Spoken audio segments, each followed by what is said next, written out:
Hey guys, in this video I will show you how to unlink all Steam accounts.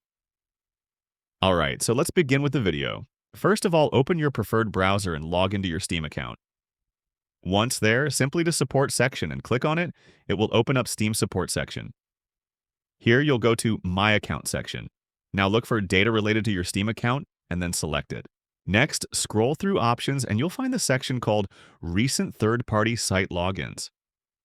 Click on it and you will see all of your third-party site where your Steam is linked. In my case, it's showing an empty because I don't have any third-party accounts linked to mine. But in your case, it will display all the accounts that are currently linked. Once you have that information in hand, here's what you need to do. Let's say you have a Ubisoft account connected to your Steam. You'll need to log in directly to your Ubisoft account, go into its settings, and unlink your Steam account from there. Unfortunately, Steam itself doesn't give you the option to directly unlink third-party accounts. However, through this page, you'll at least be able to see the list of all the third-party accounts linked to your Steam. And that's it. So that is how you can unlink all Steam accounts. So that's all for this video. Thanks.